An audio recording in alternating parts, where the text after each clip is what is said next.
Stoichiometric and stoichiometric calculations, अर्थात stoichiometry और stoichiometric गणनाओं या परिकलन के अंतर्गत हम लोगों ने स्पेशली सॉल्यूशंस के कुछ कंटेंट कंप्लीट कर रखे हैं, जिनमें से फर्स्ट पार्ट है मॉस परसेंट, अर्थात द्रव्यमान प्रतिशतता।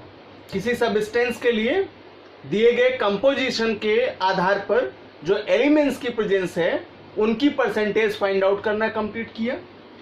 Then molarity, a given solution have their content for molarity and molality,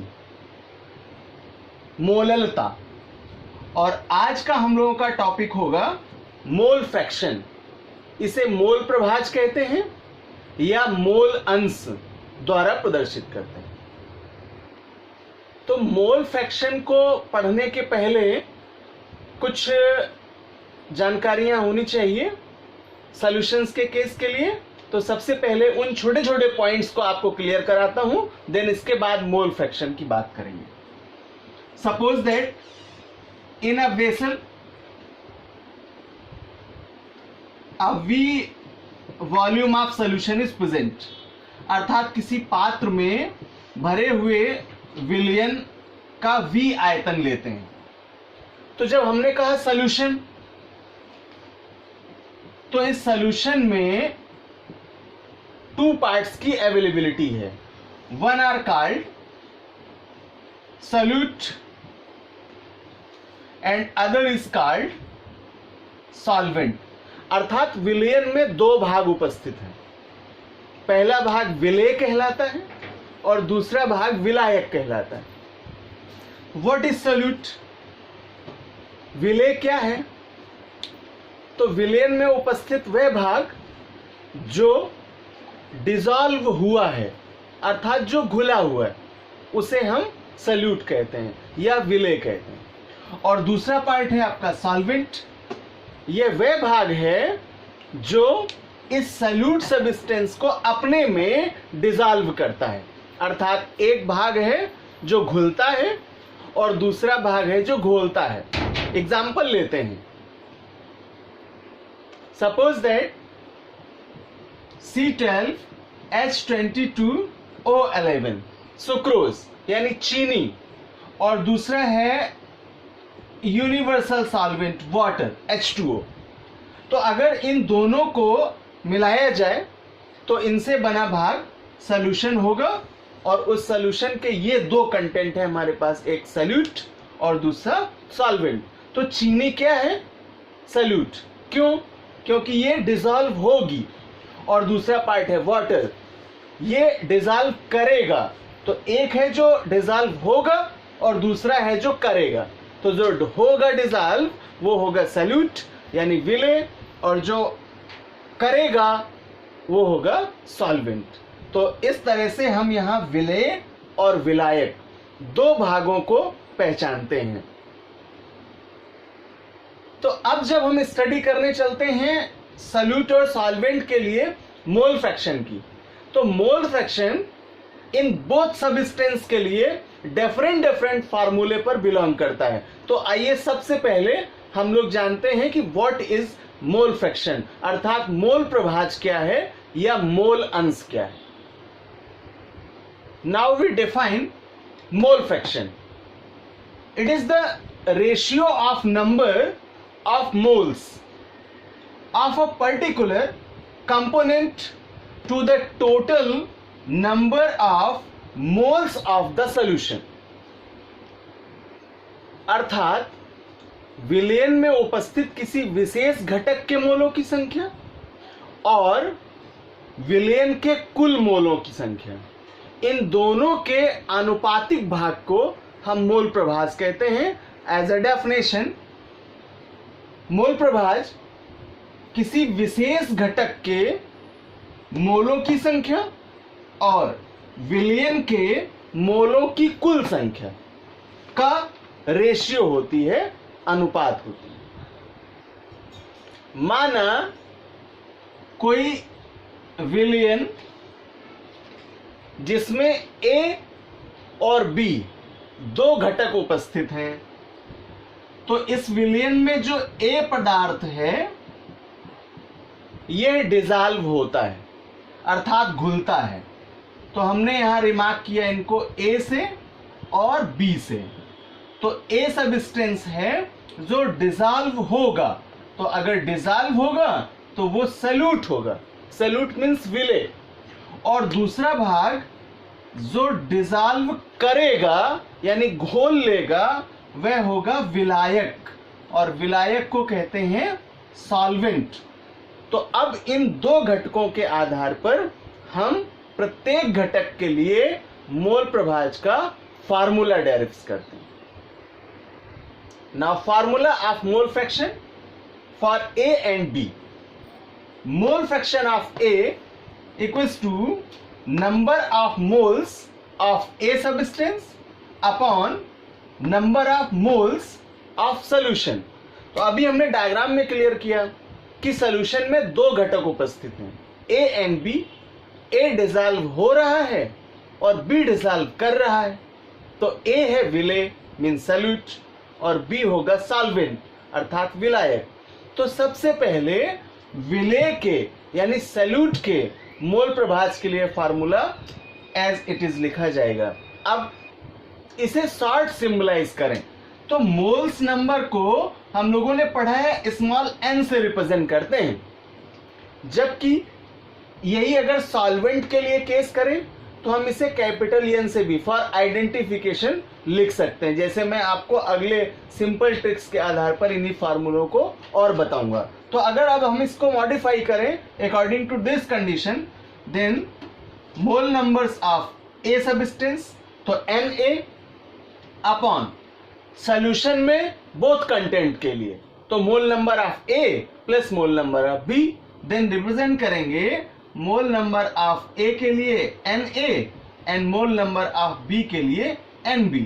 तो mole fraction of substance A equals to Na upon Na plus Nb।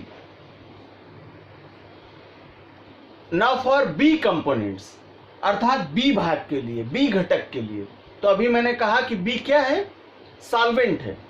Solvent means विलायक, और विलायक वे पदार्थ हैं जो विलेय पदार्थ को अपने आप में घोल लेते हैं। तो mole fraction of B equals to number of moles of B upon number of moles of solution. तो अब हम इसी फॉर्मूले को शॉर्ट टर्म में रिप्रेजेंट करें तो B सब्सटेंस के लिए मोल नंबर को लिखेंगे Nb अपॉन, और सॉल्यूशन में मैंने कहा दोनों भाग हैं यानी A भी है और B भी है, तो बोथ के लिए मोल नंबर्स लिखेंगे mole number of A plus mole number of B। Then formula बनेगा mole fraction of B equals to Nb upon Na plus Nb। इसको और सिंपल करते हैं तो सिंपली हम रिमार्क करें विलेय पदार्थ के लिए तो लिखते हैं विलेय का मोल प्रभाज equals to small n upon small n plus capital N। First condition जहां n इक्वल्स टू विलेय के मोलों की संख्या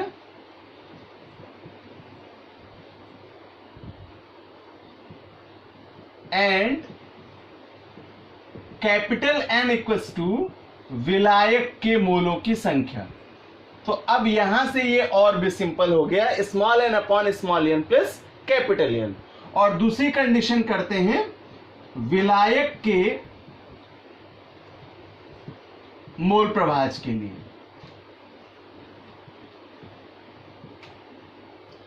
तो इक्वल्स टू इसी कंडीशन का ये जस्ट अपोजिट हो जाएगा, क्योंकि हमने विलायक के जो मोल्स हैं उनको कैपिटल N से रिप्रेजेंट किया।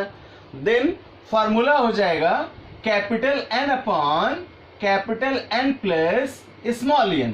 और ये दो कंडीशनल फार्मूले हैं जिनका हम उपयोग करके किसी भी विलयन के घटकों के लिए अर्थात सॉल्यूट और सॉल्वेंट के लिए मोल फ्रैक्शन या मोल प्रभाज या मोल अंश को निर्धारित कर सकते हैं, इसे कैलकुलेट कर सकते हैं, इसकी गणना कर सकते हैं। तो अब इसे समझते हैं एक एग्जाम्पल के माध्यम से, एक क्वेश्चन के माध्यम से। क्वेश्चन से to you 92 gram ethyl alcohol and 72 gram of water taken in a flask and make a solution। अर्थात 92 ग्राम एथिल अल्कोहल और 72 ग्राम जल को एक फ्लास्क में लेकर के विलयन बनाया गया। तो इस विलयन में विलेय और विलायक अर्थात एथिल अल्कोहल और जल दोनों का मोल प्रभाज ज्ञात कीजिए। अब क्वेश्चन में सबसे पहले आपको आइडेंटिफाई कर लेना चाहिए कि कौन सॉल्वेंट है और कौन सॉल्यूट है, अर्थात विलेय और विलायक की पहचान कर लेनी चाहिए। तो यहां मैंने कहा कि जो वाटर है वो यूनिवर्सल सॉल्वेंट है, सार्वत्रिक विलायक है, और डिस्कशन करेंगे इसका जब हम पीएच एस्टिमेशन आपको पढ़ा रहे होंगे कि क्यों इसको सार्वत्रिक विलायक कहते हैं, why universal solvent and why it is called compound not a mixture. Then यहां पर एथिल अल्कोहल सॉल्वेंट है, सॉल्यूट है यानी विलेय है, और जबकि H2O सॉल्वेंट है अर्थात विलायक है। तो विलेय का एक भाग और एक भाग विलायक का। अब हमें इन दोनों के लिए मोल प्रभाज फाइंड आउट करना है।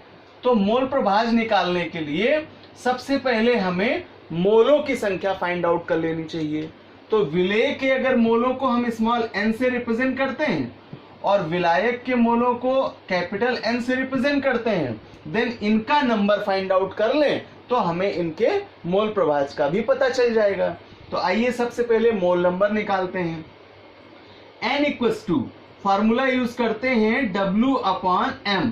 तो W दे रखा है आपको, यहां क्वांटिटी सब्सटेंस की दे रखी है 92 ग्राम upon m means molecular weight of ethanol. तो अगर यहां कैलकुलेट करोगे इसके लिए तो कार्बन 2 है, कैलकुलेशन बनेगी 12 इंटू 2 प्लस हाइड्रोजन टोटल 6 है इसलिए 6 into 1 and plus oxygen single है इसलिए 16, और इसका सबका अगर टोटल कर देंगे तो ये टोटल आपको मिलेगा 46। तो अब यहां मॉलिक्यूलर वेट पुटअप करेंगे 46 और इसका डिवाइडेशन करेंगे तो n का फाइनल वैल्यू मिलेगा आपको 2।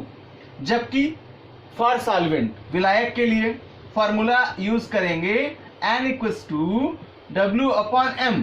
तो इसका W दे रखा है आपको 72 ग्राम, और वाटर के लिए अगर हम मॉलिक्यूलर मास फाइंड आउट करें तो 2 इंटू 1 एंड प्लस 18, 16 का करेंगे टोटल तो आपको फाइनली मिल जाएगा 18। देन अब इस मॉलिक्यूलर मास को पुटअप करें और डिवाइड करें तो इसका आंसर मिलेगा 4। तो यहां से आपको कैपिटल N की वैल्यू मिलती है 4 और स्मॉल n की वैल्यू मिलती है 2। तो अब पहला केस करेंगे हम लोग इसके लिए, एथेनॉल के लिए, और ये विलेय है। तो विलेय का मोल प्रभाज फॉर्मूला यूज करेंगे, विलेय का मोल प्रभाज अर्थात molar fraction of solute equals to small n upon small n plus capital N। Value put up करेंगे, स्मॉल n का वैल्यू 2, देन अपॉन में 2 और प्लस कैपिटल N का वैल्यू हो जाएगा 4। और यहां किया हमने विलायक का मोल प्रभाज अर्थात मोल फ्रैक्शन ऑफ सॉल्वेंट, और फॉर्मूला यूज करेंगे capital N upon capital N plus small n। Value put up करेंगे तो कैपिटल N का वैल्यू 4 अपॉन फिर से 4 और स्मॉल n का वैल्यू हो जाएगा 2। और अब इसके बाद हम लोग कैलकुलेशन करेंगे। तो आफ्टर कैलकुलेशन विलेय का मोल प्रभाज मिलेगा 0.33 और विलायक का मोल प्रभाज मिलेगा 0.66। ये आपके फाइनल आंसर्स होंगे। तो अगर हम लोग सॉल्यूट और सॉल्वेंट इनका आइडेंटिफिकेशन क्वेश्चंस में कर ले जाएं तो इजीली बोथ के लिए मोल फ्रैक्शन फाइंड आउट कर सकते हैं।